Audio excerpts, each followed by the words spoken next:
এই রাতে সে মরবে না, যদি মরে নিশ্চিত জান্নাত। এই দিনে এই রাতে মরবে না, যদি মরে নিশ্চিত জান্নাত। বুখারী ও মুসলিম শরীফের হাদিস। এই দোয়াটা যে কোনো মূল্যে শিখে নেওয়া উচিত। যারা মরবেন মনে হয় তারা শিখে নেওয়া উচিত, যারা মরবেন না আপনাদের শিখতে হবে না। ঠিক আছে, এটাকে বলে সাইয়্যিদুল ইস্তিগফার। আল্লাহুম্মা আনতা রাব্বি লা ইলাহা ইল্লা আনতা খালাকতানি ওয়া আনা আবদুক ওয়া আনা আলা আহদিকা ওয়া ওয়া'দিকা মাস্তাতা'তু আউযু বিকা মিন শাররি মা সানা'তু আবুউ লাকা বিনি'মাতিকা আলাইয়া ওয়া আবুউ বিযামবি ফাগফির লি فإنه لا يغفر الذنوب إلا أنت। এই দোয়াটা শিখে নাও, উলামা ইকরাম শিখে নিব, মুখস্থ করব ইনশাআল্লাহ। আর আমরা আপনাদের জন্য এটা কম্পিউটার করে রাখছি, কম্পিউটার করা, ল্যামিনেটিং করা আছে বাইরে।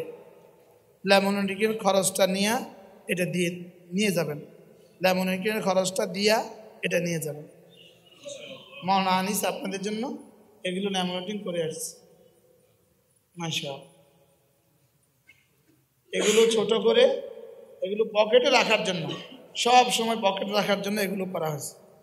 দেখছেন, এটার মধ্যে এতক্ষণ যা পড়ছি সব আছে, সব আছে। ঠিক হয় না? দেখেন কি সুন্দর জিনিস। এরপরে দোয়ায়ে আবি দারদা, যে মাগরিবের পরে আর ফজরের পরে দোয়ায়ে আবি দারদা পড়বে, এই দিনে এই রাতে তার আর করোনা হবে না। কালকে পড়লে আবার কালকে দিনে আর রাতে হবে না। আপনি তো ইনশাআল্লাহ বললেন না, রসুল বলছেন হবে না, আমি বলছি হবে না। আবার ইনশাআল্লাহ হবে না, ইনশাআল্লাহ ইনশাআল্লাহ দোয়ায়ে আবি দারদা। আর আজকে রাতে কেউ মরবেন না, যদি মরেন জান্নাতে যাবেন।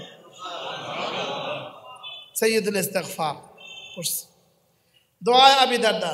আল্লাহুম্মা আনতা রাব্বি লা ইলাহা ইল্লা আনতা আলাইকা তাওয়াক্কালতু ওয়া আনতা রাব্বুল আরশিল কারীম মা শাআ আল্লাহু কান ওয়া মা লাম ইয়াশা লাম ইয়াকুন ولا حول ولا قوة إلا بالله العلي العظيم أعلم أن الله على كل شيء قدير وأن الله قد أحاط بكل شيء علما أعوذ بالله من شر نفسي ومن شر كل دابة أنت آخذ بناصيتها وأن ربي على صراط মুস্তাকিম।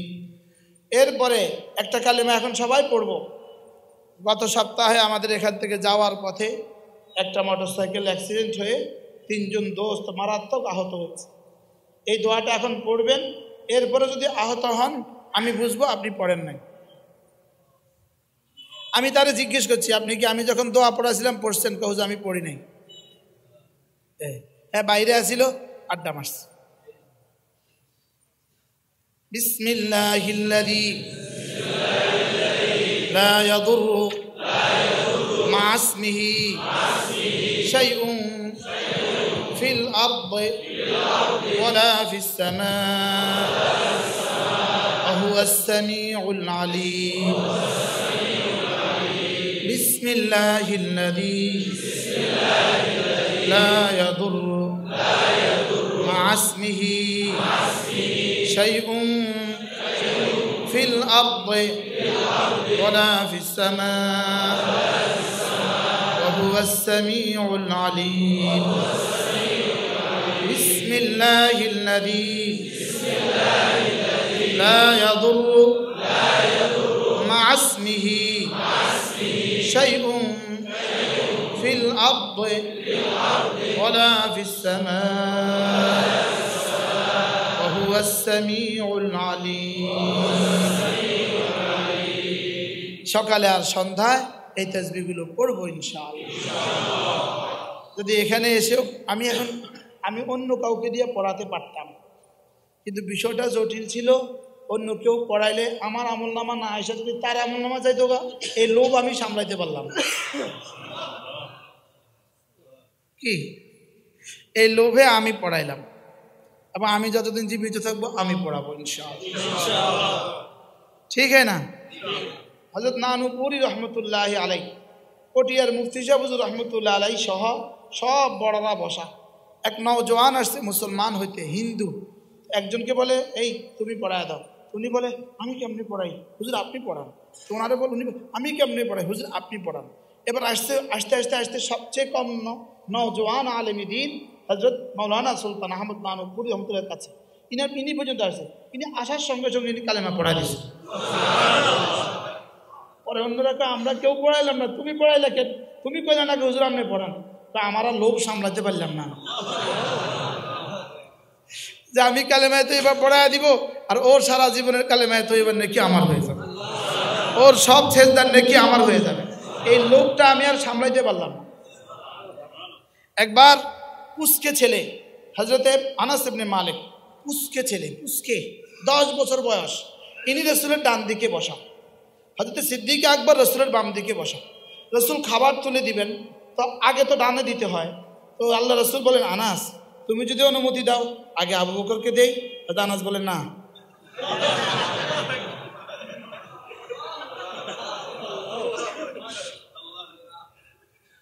বয়স কত? 10 বছর বয়স। কেন? রাসূলের বরকত আমি হাতছাড়া করব। এখন আমার ওয়াজ, আমিও একটা মানুষ, আমারও একটা ওয়াজ। আমি যদি 70 বছরও ওয়াজ করি, এই আধা ঘন্টা 20 মিনিটে যা হয়েছে তা হবে না। যেমন ধরেন এক অনুষ্ঠানে প্রধানমন্ত্রী 2 ঘন্টা বক্তব্য দিয়েছেন, কিছুই দিলেন না। আরেক অনুষ্ঠানে 1 মিনিটে বক্তব্য দেন নাই, সবারই $10,000 করে দিয়েছে। দাম কোনটার বেশি হয়েছে?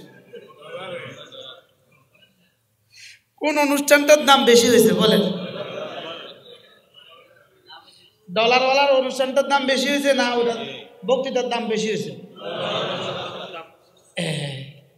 এই জন্য আমি তাসবিহাতগুলো এই জন্য পড়লাম, যদি এই বিকেল এই সন্ধ্যা জীবনের শেষ সন্ধ্যা হয়, যেন এই তাসবিহাতগুলো আমার আজকে ছুটে না যায়।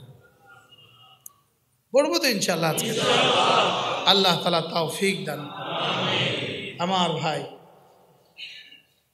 জিন্দেগির উদ্দেশ্য ঠিক করা, জিন্দেগির গতি ঠিক করা, বলেন জিন্দেগির উদ্দেশ্য ঠিক করা, বলেন। সকলেরই তো জীবনের একটা উদ্দেশ্য হওয়া চাই, সকলের জীবনের একটা উদ্দেশ্য হওয়া, আমারও জীবনের একটা কি হওয়া, উদ্দেশ্য হওয়া। জীবনের উদ্দেশ্য হবে আল্লাহ তাআলাকে রাজি করা, বলেন। এই শব্দটাই যদি আজকে মুখস্থ করেন 1 ঘন্টা লাগায়া, আর এখান থেকে চলে যান, আর যদি জীবনে কখনো নাও আসেন আর এই সবকের উপরে উঠে যান, আপনার আশা নাজাতের জন্য যথেষ্ট।